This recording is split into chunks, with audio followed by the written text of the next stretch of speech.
In the spring of 1919, a couple named Eric and Margaret Marth moved into a quiet house on the outskirts of Milwaukee. The house itself didn't seem unusual. It was old, but not abandoned. 2 stories, narrow windows, and a basement that smelled faintly of damp wood and stone. The kind of place that had probably seen several families come and go over the years. Eric liked it immediately. He was the practical one between the two of them. Calm, curious. The kind of man who believed that most strange things had a perfectly normal explanation. Margaret was different. Not superstitious exactly, but sensitive to certain feelings, certain places. And from the first night in the house, something felt wrong. At first, it was just sleep. Margaret began waking up in the middle of the night for no clear reason. The house would be completely silent, the kind of silence that only exists very late at night. No wind, no footsteps, just darkness pressing against the walls. And yet she felt, watched. Eric would wake to the sound of Margaret sitting upright in bed, breathing fast, staring into the dark corner of the room. "Just a dream," he would say, gently guiding her back down to the pillow. But the dreams didn't stop. In fact, they became more specific. Margaret began describing the same scene over and over again. A woman she didn't recognize, pale, distressed, standing somewhere below the house. Not outside. Below. Margaret said the woman never spoke. She only stared upward, as if she were trying to reach someone through layers of earth and floorboards. Each time Margaret woke from these dreams, she said the same thing. "She's down there." Eric tried to laugh it off. At the time, spiritualism was becoming popular across America. Seances, mediums, ghost stories. To Eric, it was fascinating, but more as a curiosity than something real. Still, Margaret's fear was real, and what bothered Eric most wasn't the dreams themselves. It was the pattern, because Margaret didn't wake up randomly. She woke up at the exact same time every night, just after 3 in the morning. And after several nights of this, Margaret finally said something that Eric couldn't quite ignore. She looked at him in the dark and whispered, "She's not in the house." A long pause followed. Then Margaret added quietly, "She's under it." By the time the dreams had continued for nearly 2 weeks, Eric Marth began to notice something unsettling. Margaret wasn't just waking up frightened anymore. She was exhausted. Dark circles had formed beneath her eyes, and every morning she described the same woman from the dream in greater detail. Pale face. Long dark hair. Clothes that looked old. Not like anything Margaret owned, or anything she had ever seen in their neighborhood. But the strangest part was always the same. The woman was never inside the house. She was always below it. At first, Eric treated the whole thing as nothing more than stress. Moving into a new home could do strange things to a person's sleep. Old houses creak, pipes echo, shadows play tricks in unfamiliar rooms. But there was another reason Eric didn't immediately dismiss the idea of something supernatural. In 1919, America was fascinated with spiritualism. Seances had become almost fashionable. People gathered around tables, dimmed the lights, and tried to contact spirits through mediums who claimed they could speak with the dead. Eric himself didn't believe in ghosts, but he was curious. So one evening, half out of curiosity and half out of concern for his wife, Eric suggested something unusual. "If there really is something trying to say something," he told Margaret, "maybe we should listen." A few nights later, a local medium arrived at the Marth house. Her name was Mrs. Alden, a quiet woman who carried a small leather bag filled with candles, chalk, and other items used during seances. They gathered in the dining room shortly after sunset. The curtains were drawn, The lamps were lowered until the room was lit only by the soft flicker of candlelight. Eric, Margaret, and the medium sat around a small round table, hands resting lightly on its surface. For a long time, nothing happened. The house remained completely still. No movement. No strange sounds. Eric was just beginning to feel embarrassed for arranging the whole thing, when Margaret suddenly inhaled sharply. Her fingers tightened against the tabletop. Her breathing changed. Slow at first, then deeper, and then Margaret began to speak. But the voice that came out didn't sound like hers. It was quieter, strained, and it said only 3 words: under the floor. For several seconds after Margaret spoke, no one moved. The small dining room remained frozen in the dim candlelight. The flames flickered softly, casting long shadows across the walls, but the 3 people sitting around the table were completely still. Eric stared at his wife. Margaret's head was tilted slightly forward, her eyes half open but unfocused, as if she were looking through something instead of at it. Her breathing was slow now, heavy and uneven. "Margaret?" Eric said quietly. She didn't respond. The medium, Mrs. Alden, raised a hand slightly, signaling Eric not to interrupt. "Let her speak," she whispered.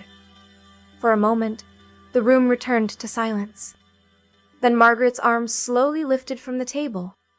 It moved stiffly, almost mechanically, until her finger pointed downward, toward the floor. Her voice came again, low, barely above a whisper. Low. Eric felt a strange chill move through him. Not fear exactly, more like the uncomfortable feeling that something had shifted in the room. "Below where?" he asked. Margaret's finger turned slightly, pointing toward the hallway that led to the basement stairs. "Under the house." Mrs. Alden leaned closer to Eric and spoke softly.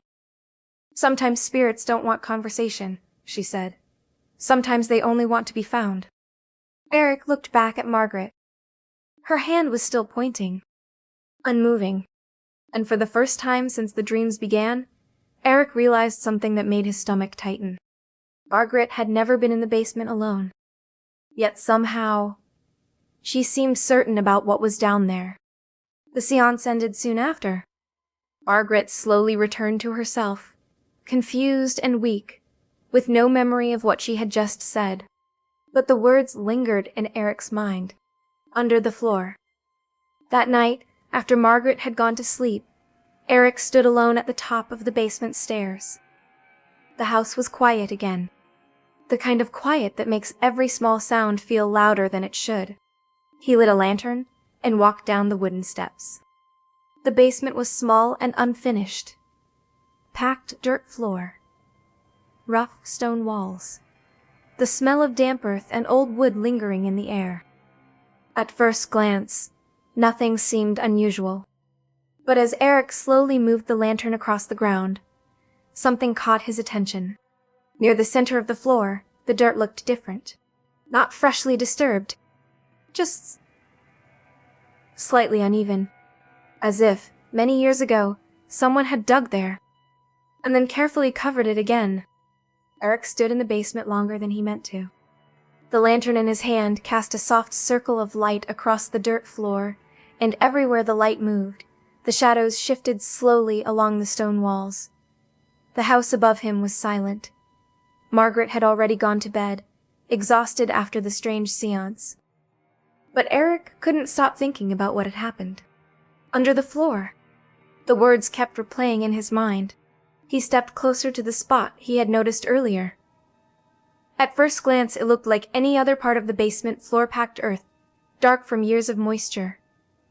But when he crouched down and held the lantern lower, the difference became clearer. The ground wasn't flat.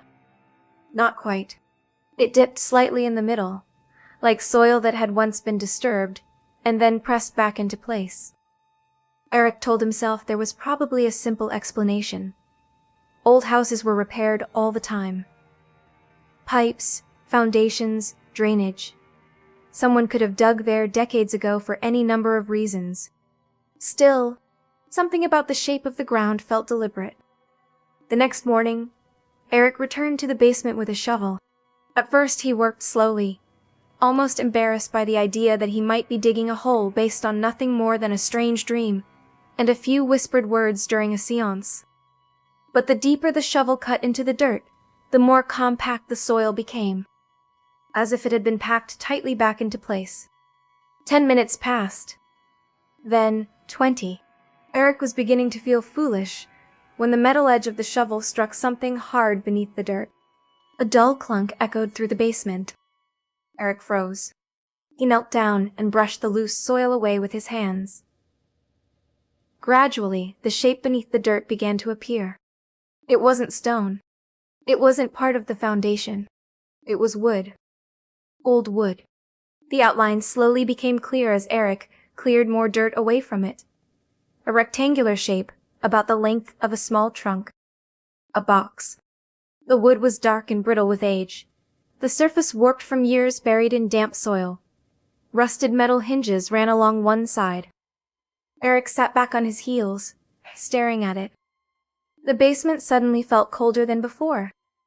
For a long moment he considered leaving it exactly where it was, but curiosity pushed him forward. Carefully, Eric pried the lid open. The hinges groaned softly, and inside the box was a human skeleton. Eric didn't close the box right away. He knelt on the damp basement floor, the lantern in his hand shaking slightly as its light fell into the old wooden chest.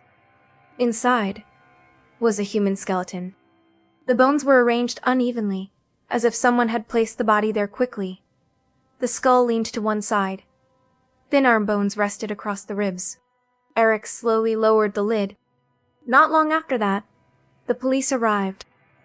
The wooden box was carefully lifted from the dirt and moved under better light. A coroner examined the remains quietly, studying the bones with calm, practiced focus. After a moment, he looked up. "Female," he said. "Young, probably in her early 20s, and based on the condition of the bones, she had been buried there many years earlier." The next question was obvious. How had she ended up beneath the house? The answer slowly began to appear when investigators looked into the history of the property. Years before Eric and Margaret ever moved in, the house had belonged to a physician. The doctor had run a small private practice from inside the home. According to a few elderly neighbors, there had always been something unusual about that place. Women often visited late at night. Their names were never written down anywhere. And one rumor had quietly followed the house for years, that the doctor sometimes performed illegal procedures for women who had nowhere else to go. One elderly neighbor even remembered a specific night. A young woman arrived at the house, and she was never seen again. Not long after that, the doctor closed his practice and left Milwaukee without explanation. Until the day Margaret Marth dug into the basement floor. The skeleton in the wooden box was believed to belong to that missing woman, a patient whose procedure had gone wrong, and whose death had been hidden beneath the house. But one detail still unsettled everyone who heard the story. Margaret had never heard the rumors about the doctor. She had never spoken to the old neighbors, and she had never seen the disturbed soil in the basement. Yet for weeks, she kept dreaming about a woman trapped under the house, a woman trying to be found. And without Margaret's nightmares, that skeleton might still be buried there today.